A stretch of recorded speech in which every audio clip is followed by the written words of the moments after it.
Also, playing themselves is, continually people are just beside themselves on social media. And, with everything going on between Israel and Hamas, I want to first salute all of the Palestinian people and Israeli people coming together to put out a positive message and making sure people don't emotionally spiral out of control on social media and in real life. And today around the city, hopefully there's more of that energy as people protest what Israel is doing, as people mourn the lives lost. I hope that it's still a lot of positive energy. And I don't know how you fix yourself to celebrate mass murder of any kind. I don't know. Like, we had AOC on the show yesterday. There was people on social media. They put up pictures of, like, bombs and missiles that they're like, Palestinians' lives are going to be turned into a parking lot. Like, how? People are disgusting. Just disgusting. What? How do you even? It's literally people have no.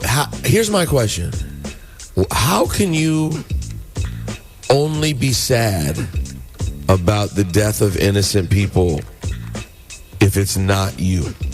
You know what I mean? Like, how could you see dead children on one side and go, oh my God, I'm so heartbroken, and then death of children on another side and go, well, it is what it is? Well, because they've been dehumanized for so long.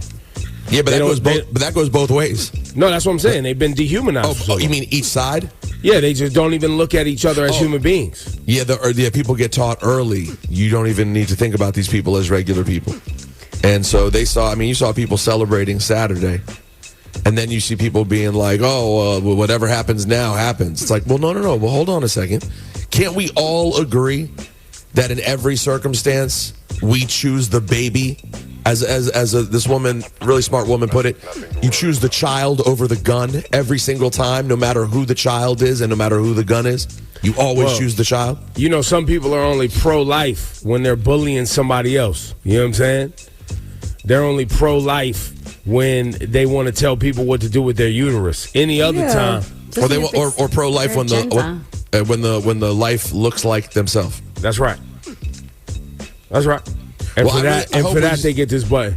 Congratulations. Playing yourself. You played yourself. And there's people listening right now, walking around, walking right next to you. They literally are comfortable feeling as if certain people deserve to die and certain people deserve to live based on what they look like, based on where they come from, based on how much money they make, based on their education level.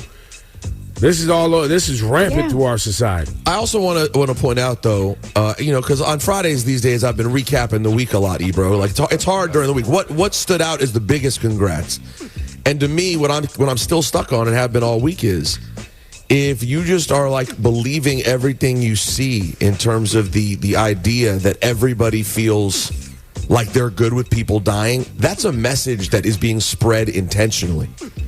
Like the videos going around, Laura, of both sides showing one people. Yesterday, 2 days ago, I saw the video of the dumb kids being like, they need to turn Palestine to a parking lot. And I'm like, who are these people? Why are you showing them? Then yesterday, I see some supposed video showing little children supposedly in Palestine being like, we will kill the Jews. We learn to kill Jews. I'm like, all of this is just propaganda to make people believe that all of us hate each other when really most people on both sides don't. And most people don't want all this death and war and destruction. And they're going to keep selling it to us. And guys, this is where the timing, hit the button. This is where the Elon Musk timing is perfect. Because X, we can't even call it Twitter anymore. This thing, Ebro, is worse than the other thing ever was. It's out of control. Of course. Well, you mean, and when you say the Elon Musk timing, you mean somebody who's just like, oh, no, anything can be said on my platform. I don't want to prevent anything from being said. That's freedom of speech. That's the real journalism. The big media companies, that's not journalism. I want the people on the ground. I want to see what they have to say. That's journalism. What? Bro, I basically don't believe. This is taking me back. Now, listen, is there implicit bias in the way the media is covering this entire thing? Absolutely. But when it comes to the images that I see out there, guys, I only believe it once I see it published by a major outlet. I do not even, when I see it on Twitter, I'm like, I don't know where this is from. Keep it moving. Oh yeah, 1,000%. I mean, there's been on so Twitter many you threads can't of believe. misinformation that you've seen. That's like people are like, look, this is from a movie. This is from XYZ. Like, and when you look at the actual videos, they have millions of views. That's how much they've been shared. Millions. You should probably also, when you see something getting spread around, go see the origin of the first person who tweeted it if you can, and see the Nobody other things. does that. See No, who they, you asking people, yo, hit Rosenberg with the button. my bad. Congratulations. Yo, what kind of, you played yourself. yo, what roller coaster you on, bro? Yeah, no, I'm sorry. People I'm don't even sorry. read articles. You want people to go follow some sort of Twitter thread trail to find origin of a video? Are You know how saying- many times I've told my actual friends when they send me something, I'm like, do you know this is a parody account? Do you know that this is, I was like, this is fake. And they're like, oh, it is? I'm like, you didn't even click the original source? Like, you're asking people to do too much.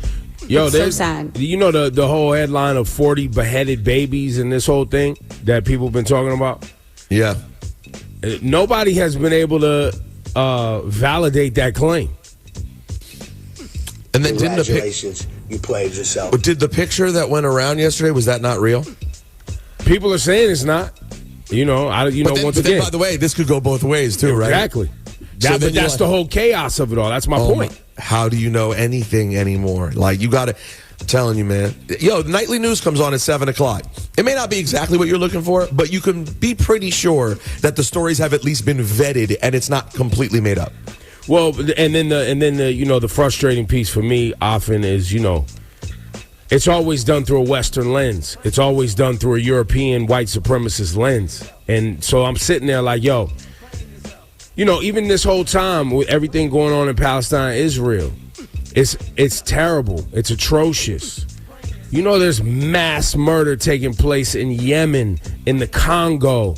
Like, there's so many places where people are dying in mass, and the weapons being used are weapons that America sold to these nations, whether it be Saudis or otherwise.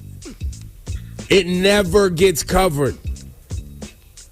So yes, what's going on in Israel and Palestine is a horrific story, needs to be covered, for sure. But I always end up wondering, how come y'all not covering the mass death that's going on anywhere else? And it goes back to how we started, which is the dehumanization. Often on this planet we live on, the people who are poor, their countries are destabilized, they get zero coverage. They get zero coverage. None. And so it's sad, it's heart-wrenching, it's frustrating, it's all of that. And once again, where I started, if you could fix your lips or your Twitter fingers or social media platform to celebrate mass death, no matter whom the humans are, you get this button. Congratulations. You played yourself. And when you say you're doing it in the name of religion, you get a bigger button. Congratulations. You played Even yourself. bigger button. Laura, what you got up today? Mine is just ridiculous, just because it's annoying. So yesterday, I saw more headlines. Here's this one. All right. Jada Pinkett-Smith admits that Tupac was her soulmate. ... But we never hooked up. Yo, I'm just man. like, I can't do why? Yo, man. No, I can't do it anymore with her. I can't. I'm done, by the way. Why? It's a different interview. It's it's over and over and over again. I'm like, again with the Tupac? Again? And this one, she says that that's her true soulmate, but she was like, hey, but we never had that energy. We never hooked up. It's like, why? Why do you continue to do this? Again. I kind of feel like if I was a part of the Tupac estate, I might charge her a fee every time she says his name at this point. Yeah. Right, 'cause you're explaining them. Enough is enough, Well, man. no, because she's doing it to sell a book. She Yeah. getting bread. Yeah. I can't do this anymore with you, Jada. I'm sorry. It's over. I was looking at pictures of Will and her back in the day, and like, call me a sucker, man. I love Will, man. I do. I love him. He's been great in everything ever. He seems like a great guy. True. The way he was with her publicly always seems so lovely and sincere. And no matter what happened here, everyone has their theory, right? There are people who still believe Will Smith is gay and they have a cover up and blah blah. Whatever version it is, here's what I could tell. Publicly, though? he likes you. And he always acts that way. And he always looks like he respects you and wants to lift you up. And every time you talk, you disrespect this man. Facts. I'm done. The whole brand for the last couple of years has literally been disrespected Will. It's crazy. Yo, that's her whole brand. And by the way, I understand that if Will were to hear this, he probably wouldn't like it very much either because he loves her so much. So he would be mad at us for even saying this. But I'm going to say something else that needs to be said. I'm going to say what needs to be said, guys, on this Friday the 13th. Yo, Will and Jada are a huge Hollywood couple. And Jada's a nice, solid actress. She's nice. Yeah. But just so you know, whoever Will would have been married to would have been a huge Hollywood couple. That's Will Smith's couple. Exactly. He's the half. He's the half. He could have married a Rock, and it would have been a huge Hollywood couple. It would have been a big deal. Will and Rock. Come on. Exactly. And they would have been big, and he would have defended that Rock at the Oscars. That's a fact. And I guarantee you the Rock would have been more respectful afterwards than you've been. Well, so just know. But he ended up smacking a Rock. Is what happened. Yo, that's genius. Yo, it's full circle. So hit Jada with the button is what you're Yes, saying. Will's a treasure. Don't ever forget it. You played yourself. Now, Rosenberg. All right, I'm done. Sorry. Major point. Rosenberg. Who has the audio? Shawnee, you got the audio of Donald Trump? We got to deal with this. Let's see here. No. You don't have the audio. No, we don't have audio. Well, hit us with the button, because Honestly, it's long and meandering anyway, bro. It's kind of hard to like even decipher, but he's going on and on. But the button to anyone out there who thought that Donald Trump was like a friend of Israel because he just did everything politically to try to suck up to the far right.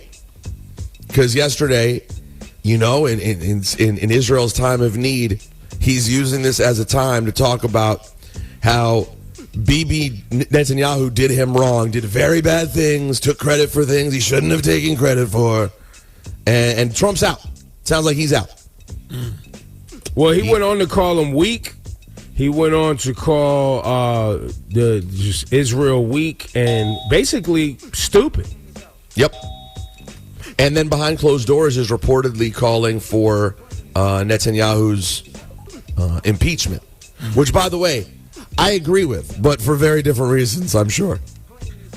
Well, yeah, because at some point Netanyahu's got to get the congrats he played himself. Of course. Sure. But so just so everyone understands, even though we don't like Netanyahu up here, Trump said he did. They were ride or die. Netanyahu was down with Trump. Trump was down with Netanyahu. They were scratching each other's backs. And now Netanyahu's getting thrown in the middle. Obviously, he threw himself in the middle of this incredibly awful situation. And it was heaped onto him with this horrible terrorist attack. And in that moment, Donald Trump has decided to publicly diss him. Yo, hit the button on everybody who's ever believed Trump was their friend. Congratulations. Yo, bro, he's never anyone's friend. He's out. Yo, if you look weak, you look like a loser. They look like they're losing. I don't want to be with these losers. It don't matter who you are. Yo, the IDF, I think it was the IDF, I think it came out yesterday saying that they botched. It's their security error that botched the security on the south side near Gaza that allowed the incident to take place, and it's going to be investigated. It's being investigated.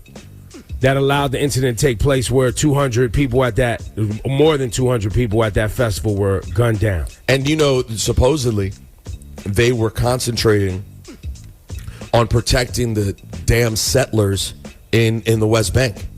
On the other side of Israel. So they weren't thinking about their attention were with these extreme religious right settlers who were in places they're not supposed to be. Taking people's homes. So because they wanted to be over there, you know, supposedly it left a weakness, and one of the most awful tragedies that any of us can remember. I mean, the death tolls over 1,300 the last I saw of people just coming in and taking. You're finding whole kibbutzes where everyone was slaughtered. That's a town, right? A neighborhood. It's like a kibbutz is more like a farm that people live on and work on and have a community and little community. And imagine how it was happening, bro. This was like slow. It wasn't like any of this was quick. Not that quick. A lot of people were on hand. I mean, on foot. Or on those little scooters, them little motorcycles. So it's running from neighborhood to neighborhood, killing people. Yo, it's good. Yo, listen, the congratulations, you played yourself. You tied yourself to the Trump machine, which helped you antagonize an already oppressed, marginalized group of people. And then, bro, it's turning on y'all in the worst moment. Yo, it's crazy. And by the way, the crazy thing is, two things. One, Trump, we got to hit him with the button. You seem sleepier than Joe Biden in that speech, bro. He was sleepy, Don. You played I don't know if he didn't take his no-dose or his caffeine pills. He was out of it. And number two, he was giving this speech in West Palm Beach. I was like, that's an interesting crowd for this speech. Why? What's in West Palm Beach? Generally, lots of Jews. Older, kind of conservative, kind of his crowd, I would think. Well, so maybe he said it to their face. He said it with his chest. Oh, my God.